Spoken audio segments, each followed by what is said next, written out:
Another key to developing this winning attitude that'll give you a chance to do something great in American business is, folks, you've got to make a total commitment to what you're about.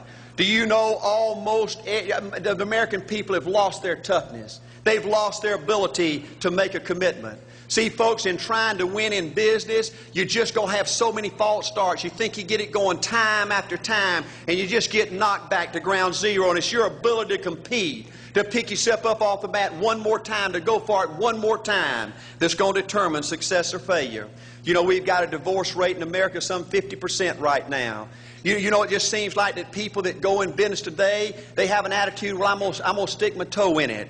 If I start making all this money, get all these promotions, then I'll see this thing through. Well, folks, that's not the way it works. The first step to winning in business in America today is you've got to make a total commitment. Total commitment gives you that little extra ounce of courage you need to fight back through the tough times. Winning in business demands the same kind of commitment that winning in marriage demands. You know, I fell in love with my wife in the 2nd grade. Only girlfriend I ever had. We ran off and got married our freshman year, had both of our children before we left college. We're true business partners in marriage. We go everywhere together. I spend more time with her, been married to her 26 years, now I got 2 grandbabies, love her more today than I ever have. But I don't like her all the time. There's a bunch of times every day that I don't like her. You know, I'm a nut about brushing my teeth. You know, if I can get the toothbrush, I'll brush my teeth 4, 5, 6 times a day. And Angela's always forgetting everything, you know. And she always leaves the cap off the toothpaste, you know. And when I go in there to brush my teeth, the cap's off. It's got that hard little crust around the edge. You know, it just burns me more than I can tell you, you know. And I get on Angela's nerves about a lot of things. You know, we were having dinner last week, and every time we get through, Angela kicks me under the table, you know, and gets me back in my room and says, "Art, you ain't got no class." You know,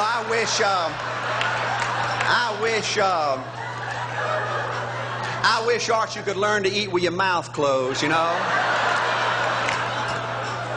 But see, folks, if you want to win in business, everything's not going to work out like you want it to, but you got to be committed. I want to have great kids. I want to have a wonderful relationship. I want to have tremendous grandbabies. Another key in building this winning edge in business is you've got to learn to treat people good.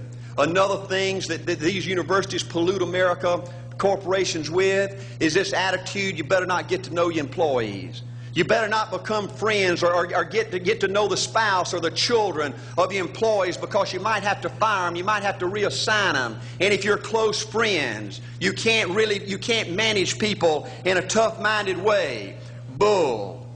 Folks, the only way to manage people and get the most out of people is treat them good. Learn to love them and care about them. Yes, it hurts from time to time, but it's the only way. You know, everybody you work with in business, you've got to look at them and pretend there's a flashing sign on their chest. And everybody's asking you, make me feel special.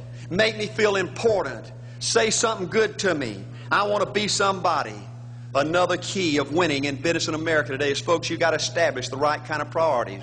First company I went with 15 years ago was ITT.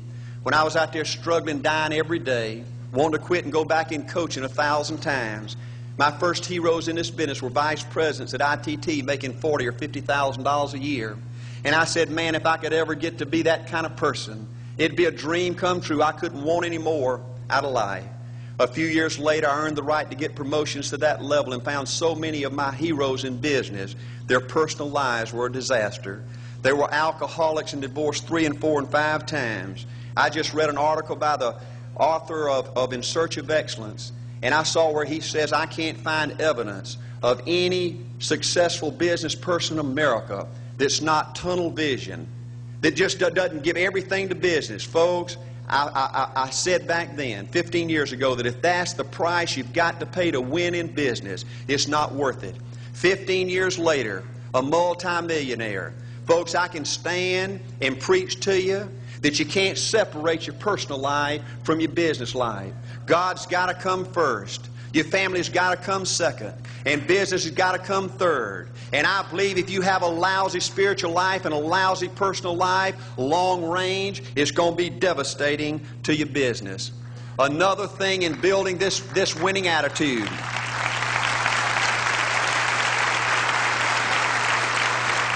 Another thing in building this winning attitude in business. I see tall people make it big in business and short people, dumb people and smart people, fat people and skinny people. But if you cut open the winners in business, I see a heart of a champion. And all these people are competitors and they don't quit. I believe desire and will to win is everything. I don't know why I'm like I am, but my butt's always burning. There's always something say, Art, dadgummit, you're supposed to go for it. Art, dadgummit, you're supposed to be somebody. You're supposed to make a difference with your life. What does the $500,000 a year person do? The $50,000 a year person doesn't do. You look at the outside and study those two individuals, everything seems to be the same. They both are the same sex, they both are the same age, they have the same training, the same positions, the same contract, the same fringe benefits. They both are successful, they work hard, they're good family people, make tough commitments. But what's the difference? What does the $500,000 a year person do? The $50,000 a year person doesn't do. He pays the price and a little bit more. He works hard and a little bit more. He's loyal to the company and a little bit more. He believes in a little bit more. He makes money and a little bit more. He saves money and a little bit more. If you want to win in these United States, you got to be tough and you can't quit. The last thing I'll talk to you about today in building this winning edge is, folks, if you want to win in business, you got to be a leader. Leadership is everything. You show me anything in these United States that win, I'll show you a leader at work. You show me a successful church, Boy Scout troop, club, football team, business, I'll show you something run by a leader. See, I thought at one time in my life you had to be smart to win. I used to have these smart people that dress so pretty and talk so pretty and use these big words. They just intimidated me. And I said, Art, you can't ever be that good. Why don't you just throw in the towel and go on back and coach football for a living? And I found two things out about smart people. I think it's almost impossible for a smart person to win in business in America today. Because I find smart people spend their whole lifetime figuring things out. They're always trying to figure out an easier way and a quicker way. And another thing I found out about smart people is they just don't get around to doing nothing. And see, somebody like Art Williams, everybody said, well, he can't do it. And somebody like that can't do it. But he does it. See, folks, I want you to know almost everybody in America almost does enough to win. They almost get there. They almost are over the hump. They almost have it going. They almost in everything they do. Almost is a way of life to almost everybody in America. But the winners do it. What do? They do whatever it takes to get the job done. They do it and do it and do it and do it and do it until the job gets done. And then they talk about how great it is to be somebody they're proud of. We need leaders in America who can do it. If you want to become somebody, do it. If you want to go in business for yourself, do it. If you want to become financially independent, do it. I hear too much talk in these United States. Everybody can talk a good game. We need people in America who can do it. I go all over this country with A.L. Williams, and I have people say, Art, you can count on me. Wonderful. Just do it. Art, I guarantee you this is my last stop. I'm going to win now. Super duper. Just do it. Art, if I could just have one good month and get the ball going, I know I could make it big. Super. Just do it. Art, if I could just pay off this debt, I could really go. Great. Just do it. Art, if I could just sell my house. Do it. But houses ain't selling. Do it anyway. Art, I'm not making any money. What can I do? You just do it. Do what, Art? You do it and do it and do it. Art, I guarantee I'm going to win this contest. Super duper. Just do it. Art, I'm over the hump now. Watch my smoke. Great. Just do it. Art, I want to make it so bad I can taste it. What I do? You just do it. Art, I'm a vice president now. Can I quit doing it? No.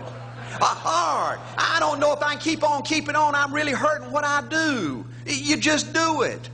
Do what, Art? You do it and do it and do it.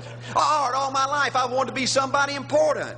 Well, what do it then? Art, I'm going to save money so I don't have to go through this again. Great. Just do it. Art, I don't feel like I've had enough training. What I do? You just do it. Art, my manager don't give me no help. What I do?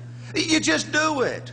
Art, you don't understand. I was Mr. Everything at my former company. You don't mean I have to start off down at the bottom and do it, do you? Yep, you really got to do it. Art, All right, what's the primary difference between winners and losers? The winners do it. They do it and do it and do it and do it until the job gets done. And then they talk about how great it is to finally have achieved something unique, and how glad they are that they didn't quit like everybody else, and how wonderful it is to finally be somebody they're proud of and make a difference with their life. Thank you.